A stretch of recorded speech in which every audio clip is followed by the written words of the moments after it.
The Jeremy Kyle Show is an infamous part of British television history, a chaotic hyper-reality akin to a modern-day Colosseum where the broken, the desperate and the unhinged are paraded for the viewer's amusement. This circus of dysfunction was dressed in the guise of helping the guests but resulted in assaults, prison time and death. Today we'll be scraping the underbelly of British culture, exploring the secrets that television executives have tried to wipe from the internet, and checking out some of the best teeth that Britain has to offer. This is the most evil TV show in British history. I stole nothing! What the hell do you expect me to do, you waste of space? And you are going to be thrown out! Sit down! What? Sit down! Oh, why don't you be quiet? I'm listening to him. Go on. Interesting. Hello everyone, how are you doing? You alright? Today we'll be taking a look at the Jeremy Kyle Show. If you are British, then this TV show needs no introduction, and if you are not from these fair islands, then you're in for a little treat. Well, if you think that incest, human misery and dysgenic freak shows are a treat, which if you're watching this channel then I guess you do, we have a lot to go over, so let's get started at the beginning. Jeremy Neil Kyle was born on the 7th of July 1965 in Reading, England. Born with the silverest of spoons, his father worked as an accountant and personal secretary for the Queen Mother for over 40 years, which allowed Jeremy to attend a historic private school established in 1646. Upon leaving school, he got his first job, which was at Marks and Spencer's, then went on to study history and sociology at the University of Surrey. Jeremy had always had a gift for speaking to people, so it only seemed natural that he would start to work as a salesman, a job that he did for 9 years. In this time he had a short-lived marriage that ended due to Jeremy's addiction to gambling, a vice that would get him heavily in debt. Whilst selling life insurance, he was asked to host a local radio show in Bristol, with one of the first live callers to the show delivering a baby cow live on air. They ended up naming the cow Jezza after Jeremy. The people that ran the radio station thought that this was funny, and just like that, a star, or at least a loudmouth with a microphone, was born. Jeremy then moved around different radio stations until he started a show on Capital FM called Jezza's Confessions. On this show, people would call in and confess their sins, with Jeremy offering advice and judgment. Jezza's Confessions was a hit, winning awards and getting a good number of listeners. But while all of this was going on, a television revolution was taking place in America: trash TV. The weird and explosive phenomenon that had gripped America, made most famous by Jerry Springer, was now starting to enter Britain. British TV had daytime talk shows like the Kilroy Silk Show that dates back to the late 1980s, but these were timid and tame, not the same as the outrageous antics on the Jerry Springer Show. But there was a problem. The Office of Communications, better known as Ofcom, is the British regulatory authority for broadcasting, and they state that you cannot trick viewers into thinking that a scripted show is actually real events, and most of the outrageous antics on trash TV was in fact scripted. This presented a problem, as real life is often not as interesting as fiction, so any trash TV made in Britain would have to scrape the social sewers to find outrageous stories, then let the drama unfold naturally on stage. Or at least that was the theory, but in practice there would be other tactics that could be used to dial up the scandalous spectacle. The television broadcaster ITV had already attempted this once with the hit show Trisha, but this was still pretty domesticated compared to the wild freak shows in the USA, so a more extreme show was needed to compete. One that was based in reality, one that dealt with the true confessions of the guests. And there was already a successful radio show that was doing this, so the Jeremy Kyle Show was born. On the 4th of July 2005, ITV aired the first episode of the Jeremy Kyle Show, a moment that would change many people's lives forever and sear itself into the national psyche. The format for the show was fairly simple. Jeremy would start a segment by giving us an overview of the story, naming the people involved and the problem they were there to fix. Just so we can get a flavour for the show, let's take a quick detour and check out some of the more memorable titles for the segments. My boyfriend thinks I cheated with another man went through a letterbox. Prove I'm a dad, then I'll prove I haven't slept with my mum. My mum's a 62-year-old pensioner who won't stop sleeping around. I'll marry you if you prove you only cheated 18 times. Has my son cut up my sex toy? My boyfriend is a woman and my baby is a doll. If DNA proves you're my brother, you'll never be part of my family. Your boyfriend killed my hamster. Have I been having sex with my brother? In case you were wondering, the answer was yes to this one.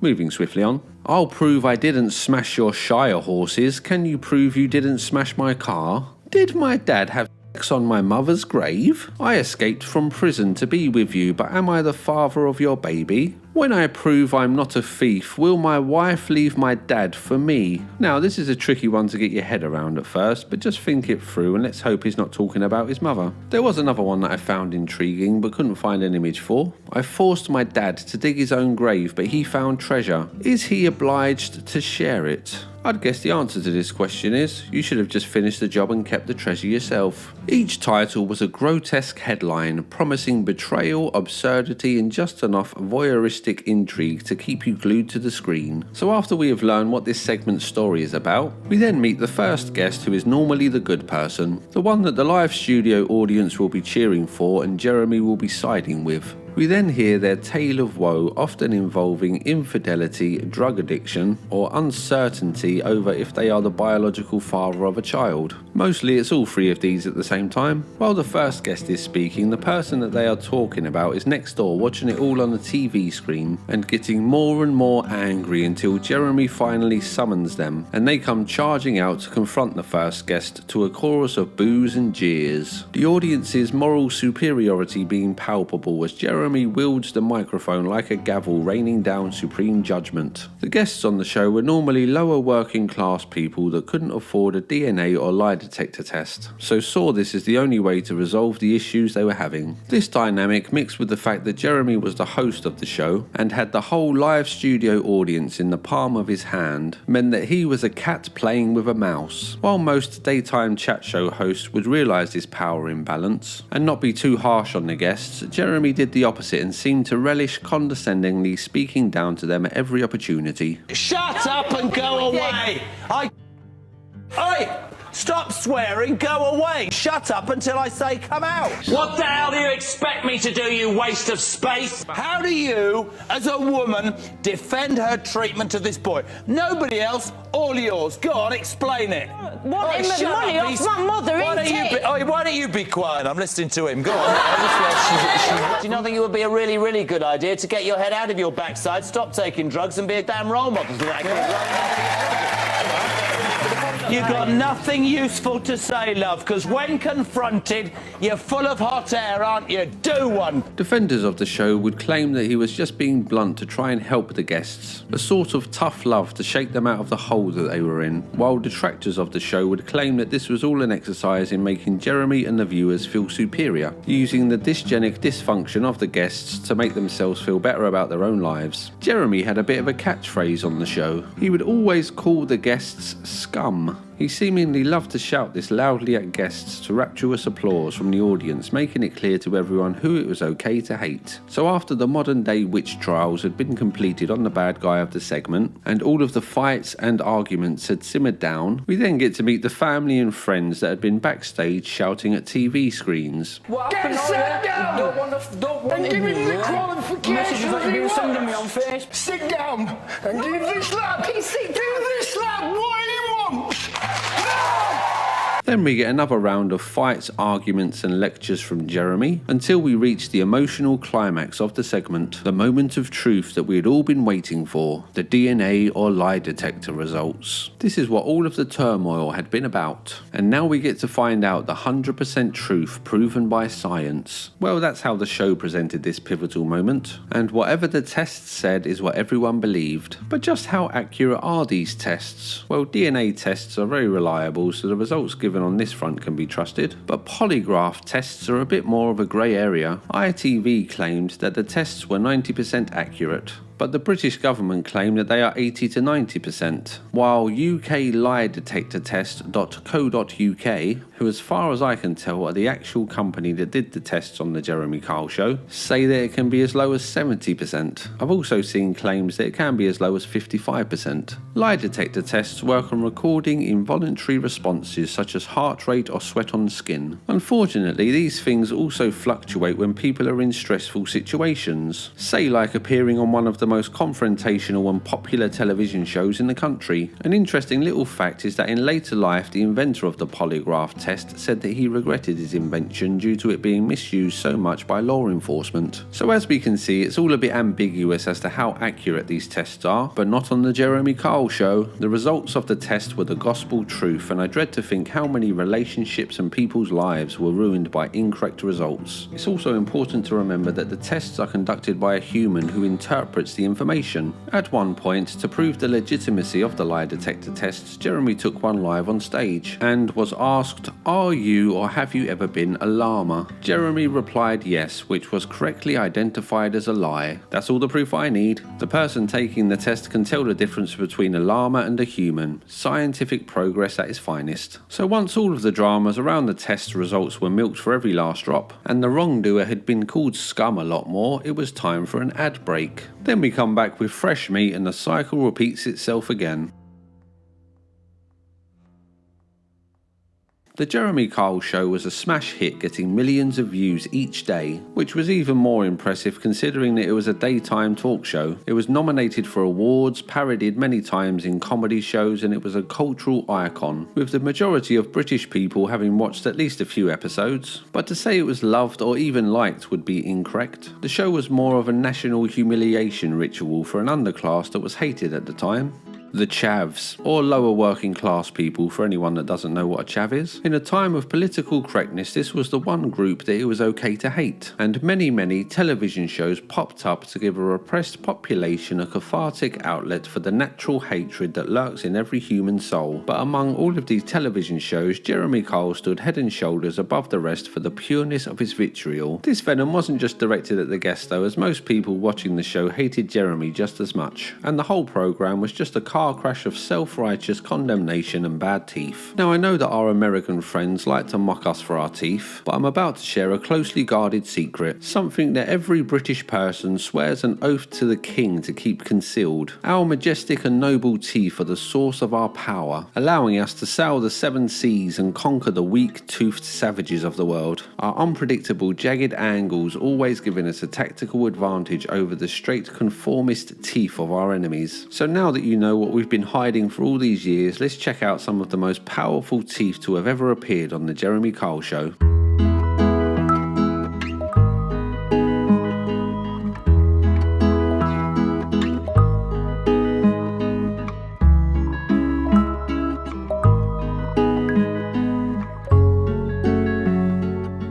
Truly impressive, I'm sure you'll agree. One of the notable things about the show was the way that the guests looked. But believe it or not, they did sometimes get good looking people on the show, and Jeremy's demeanour would completely change when he was talking to a good looking woman. Long gone was the rude, brash Jeremy Kyle, and a new innocent puppy dog would take his place, eager to help in any way that he could. On the show, Jeremy would also try to be more relatable to his working class viewers and guests by pretending to be one of them, sometimes putting on a fake accent or using terms like mate or babe, things that he would never say outside of the context of the show. It was all a calculated performance, a reminder that Jeremy was less a man than a brand. This bizarre circus went from strength to strength, and Jeremy was the man of the moment, being asked to host other shows and appearing on TV all over the place, to high praise and pats on the back from his media buddies. Because I think you're one of the best broadcasters on television. You my friend. Cover a range of shows.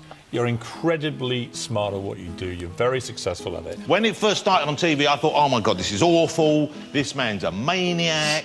Why are they doing it to these poor people? And then I grew to like what you were doing very much indeed. So far, I've painted a bit of a bleak picture of the Jeremy Kyle show, but there were funny moments as well. You were sending explicit pictures of your private parts to her. I've sent one, and I had a bad day at work. So I went over near the bottom.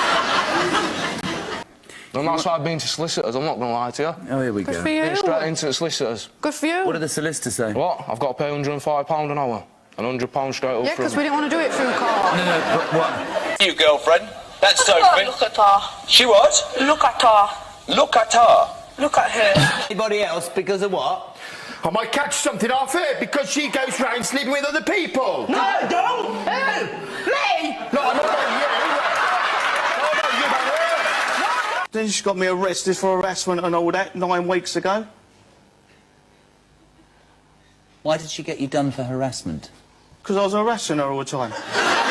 As if to go full circle, the show was then exported to America, but didn't find the same success due to the viewers not liking the mean-spirited way that Jeremy treated his guests. So the show was cancelled after 2 seasons. Back in Britain, despite all of the warning signs, the show was still getting good ratings and hiding behind the justification of helping the guests. ITV claimed that they offered the best aftercare service of any talk show and called the guidelines for the show the Bible, claiming that they were 140 pages long. As we will see later on, this claim has some big question marks over it. The show was marketed as a conflict resolution show, but anyone watching could clearly see that it was the modern day Colosseum, a bloodthirsty spectacle where Jeremy Kyle was the judge, jury and executioner, giving the thumbs up or thumbs down on the lives of his helpless guests. Well, to be fair, they weren't all helpless. In one infamous clip, one of the guests throws the lie detector card, hitting Jeremy in the head, stripping the facade of power from the physically feeble host, before his hired goons rush in to protect their paymaster and restore order. I also have a memory of him following someone backstage and then punching him in the face, but I can't find the clip, so I'm unsure if this is just wishful thinking or if it's something that's been wiped from the internet. In 2007, one of the guests headbutted a lodger who he thought was having an affair with his wife, making his nose stream with blood. He was taken to court where it was found out that the show had lied to the man, saying that his wife wanted to reconcile the marriage, which is why he appeared on the show. It was also revealed that both men had been wound up and told that the other was lying before going on stage. The sentencing judge is quoted to say that the show was a human form of bear baiting, and it seems to me that the whole purpose of the Jeremy Kyle show is to effect a morbid and depressing display of dysfunctional people who are in some kind of turmoil. The judge also said that the show's producers should have been in the dock alongside the defendant. As the man was provoked and manipulated into the crime, he was let off with a £300 fine. In 2009, a couple appeared on the show with the segment being titled "Can Lie Detector Test Save Our Family?" It was suspected that the man had cheated on his girlfriend, and the lie detector test confirmed this. After filming, the pair returned home where the man savagely beat his girlfriend, leaving her with severely swollen eyes, a suspected broken nose and extensive bruising to her face and body. He was arrested and sentenced to 2 years in prison, with the judge criticising the show for exploiting foolish and gullible people, and the judge is quoted to say that there is an element of cruelty and exploitation in this format. The judge also claimed that the sentence for the crime would have been higher if it wasn't for the show's influence on the crime. In 2014, Jeremy was pepper sprayed while out filming another show called The Kyle Files. In 2015, the show would get criticism when a man appeared on one of the segments and told his story about domestic abuse, which included him injuring himself when he jumped out of a window on the 3rd floor in order to escape his girlfriend, to which the live studio audience laughed. These warning signs were overlooked by most, but in 2019, tragedy struck and the Jeremy Kyle show would come to an end.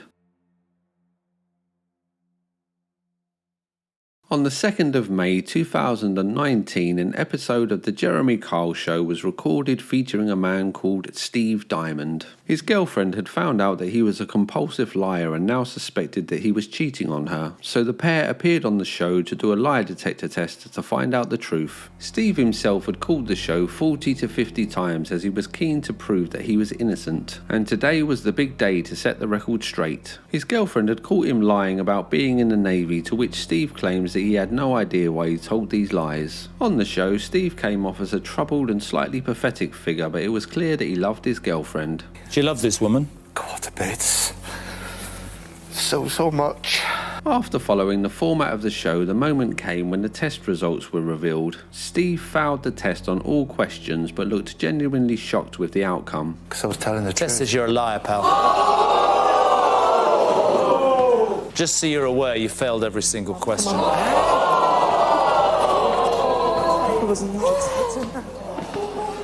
Oh my God, I was never unfaithful.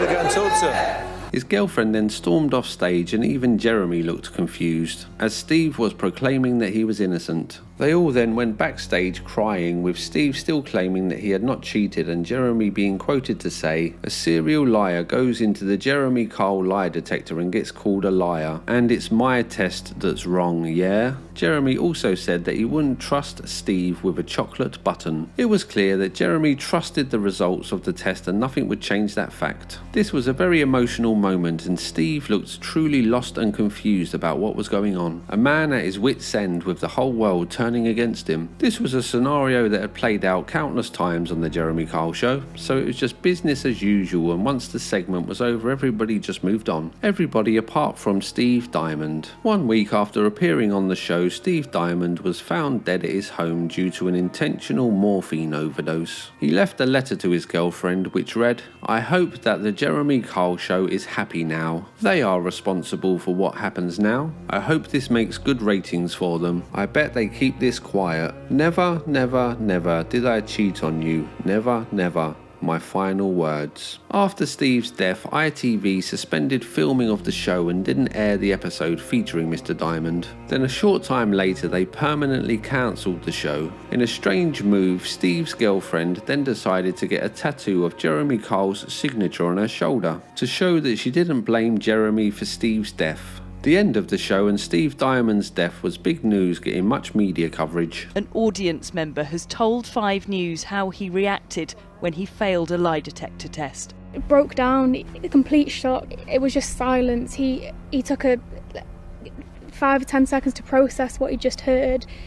Complete shock, turned around, just sobbing. Jeremy Kyle was no longer the golden boy of British media, but an outcast, and those who already hated him took their moment to rub salt in the wound. ITV then removed all episodes of the show from all broadcasting platforms and the scramble to purge history began. It's very hard to find clips of the show on the internet now, I'm guessing due to copyright claims from ITV. It doesn't bode well for this video staying up, but hopefully I've done enough to get around the copyright claims. An official inquiry was held into the death of Steve Diamond, which Jeremy refused to attend, but other workers on the show did go and answer questions. During the inquiry, questions were raised about the accuracy of the lie detector tests, with the committee claiming that 1/3 of the tests would give incorrect results, and the person talking on behalf of the show claiming that he didn't know how reliable the test was, and couldn't even give a range of accuracy. He then said it was made clear on the show that the test was not 100% accurate or reliable, which then begs the question of why do the test in the first place if this is the case? Plus, anyone that has ever watched the show knows that the tests were treated as 100% absolute proof. So these words ring a little hollow.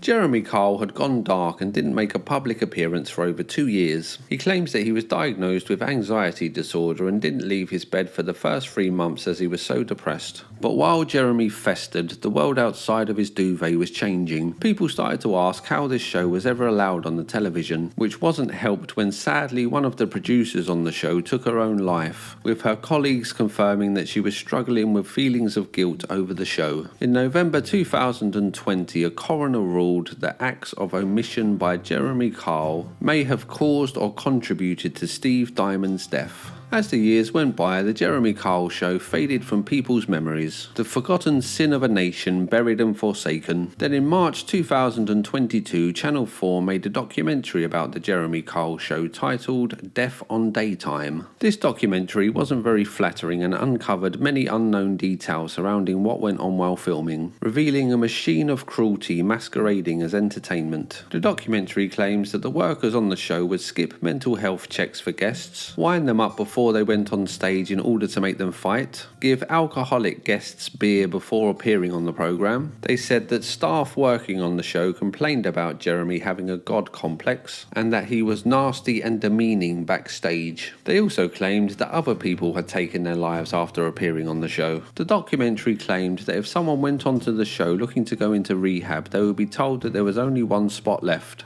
and that this place would be going to the person who gives them the most entertaining show. This documentary was scathing and really turned public opinion against the Jeremy Kyle Show, and soon more details started to come out, like a recording of Jeremy referring to the guests as thick as shit, or details claiming that the aftercare wasn't as good on the ITV show as they had claimed, with guests being put into taxis half an hour after the show and not being contacted afterwards. The show was now being painted as a conveyor belt of misery, and once you had been publicly shamed, you were left to face the grotesque 15 minutes of fame and ridicule alone. There have been many other claims on the internet of people ending their lives after appearing on this show, but as far as I can tell, they're unconfirmed. Steve Diamond's girlfriend then came out and claimed that she had tried to use sandpaper to remove the Jeremy Kyle tattoo, as she now blamed the show for Steve's death. Now you may be thinking that given this new level of hatred, Jeremy would continue to lay low and let the ill will pass. But no, just a month after the documentary aired, he broke his media silence and gave an interview on Talk TV which was titled, "I've been cancelled." In this interview, he tried to spin the show being cancelled as a freedom of speech issue, and that he was the victim of cancel culture who just had the wrong opinions. Poor Jeremy, he's the real victim in all this. It was also announced that Jeremy will be getting his own show on Talk TV. Just in case you're unaware of what Talk TV is, it's mostly an online kind of news channel which paints itself as being anti-woke and the voice of reason in a world gone mad. But they never actually say or do anything edgy, and it more seems like a containment project to stop people straying too far off the reservation. Or at least that's the sense I've got whenever I've seen it. The most notable programme on Talk TV would be the Piers Morgan Uncensored show, and the no-nonsense approach of Talk TV would seem to be the perfect fit for Jeremy Kyle. More and more details about the Jeremy Kyle show have been coming out over the years, with one of the ex-producers of the show doing a podcast and spilling the beans. He claims that all of the guests and stories on the show were real, and that he had to work very long hours phoning people and trying to convince the guests to appear on the show. He paints a picture of manipulation to even get people to appear, with bonuses and leaderboards for the top performers. Honestly, working on Jeremy Kyle was like being brainwashed. Genuinely, like a lot of my friends don't speak about it even to other producers because of like fear. There's like this really weird culture where everyone was just terrified of speaking out about it when you worked there, and even when you left. It was like, it was actually quite bad, like what happened to all the people who worked there. Even though we did bad shit. Yes, of course, you guys are the victims. No, like no, but I do, I believe that it was a very up thing from top to bottom. Like, So someone was doing a lie detector, and they admitted on stage, yeah, I was lying, before the results were read out. But the results, they'd passed. Yeah. So someone had to be in Jeremy's ear and like, don't open the envelope, don't open the envelope. So he was like, oh, well, I suppose we don't need to listen, don't need to open this, and just threw it away because he'd passed, but then admitted it on the show, He claims it was such a toxic work environment that one day he was going to work and had to stop himself from walking into traffic, and that this was the moment that he decided to quit the job. It was also found out that someone else had taken their life on another show that Jeremy Kyle hosted called Britain's Worst Husband. On the 10th of September 2024, Hampshire coroner Jason Pegg found no causal link between the show and Steve Diamond's death, noting how aftercare records indicated that Steve Diamond was emotionally contained and expressed no dissatisfaction towards his treatment during recording. The Jeremy Kyle Show had over 20,000 guests during its 14-year runtime and was one of the most watched daytime television shows in British history. So a question you may be asking yourself is, why would people agree to appear on this show? What the show was and how Jeremy behaved towards the guests was very well known, so why willingly put yourself through that? As far as I can tell, the guests were heavily manipulated into appearing. They would have some feud that was very important to them that couldn't be settled as they couldn't afford a DNA or lie detector test. The producers of the show would then keep pestering them on the phone, telling them that they were the good guys of the story and that Jeremy was on their side, making out that this would be their moment of victory over their enemies, only for the rug to be pulled once they appeared on stage. stage. In the interests of fairness, I have seen many reports of people that appeared on the show that claim that the show has helped them change their lives for the better. These seem to mostly be people that wanted help getting off of drugs or losing weight. Jeremy claims that he put over 7,000 people into detox or rehab over the course of the show. Personally, I used to watch the Jeremy Kyle show on and off, but always disliked Jeremy as a person, as I found that he was very condescending and mean-spirited. Plus, it's hard to escape the elitist, class-based hatred that this show invoked. For people outside of Britain, it may be hard to understand the class dynamics at play, but this is more of a cultural difference than a wealth disparity, although there is an element of economic distinction involved. The working class culture is of the old world, rooted in tradition and revolving around ancient communities that stretch back to time immemorial. The middle class culture is of the new world, a progressive and cosmopolitan view that seeks to upend and improve what was into what could be. Both sides of this divide look down on each other for differing reasons, and this can be clearly seen in the ongoing protests over immigration that are taking place at the moment. The Jeremy Kyle show played into these class dynamics but took them to the extreme, showcasing the worst of the lower working class, allowing both working class and middle class people to watch the show in judgment of the people lower than them. Since the show has ended, Jeremy has tried to frame himself as the true victim who was cancelled by a woke world gone mad, and he is now a free speech warrior who talks about the truly important topics like climate change killing off the traditional Bakewell tart, or the Man City boss being seen at an Oasis gig. I'm not a very big fan of Jeremy Kyle, as I see him as a manipulative chancer who will say and do anything for money and attention. He cares little for the lives that he destroys along the way and is just an all-round not great guy. Let's all wish the people affected by the show the best with their lives, and hope that they all find good dentists. Watch this video about the spectre that haunts the streets of Manchester, Charlie Veach. If you liked the video, then hit the like button as it helps the channel grow, or consider becoming a channel member or Patreon for exclusive content. A big shout out to the channel members and the Patreons, I appreciate you all very much. That's about it for this one. I'll see you all next time, and bye bye.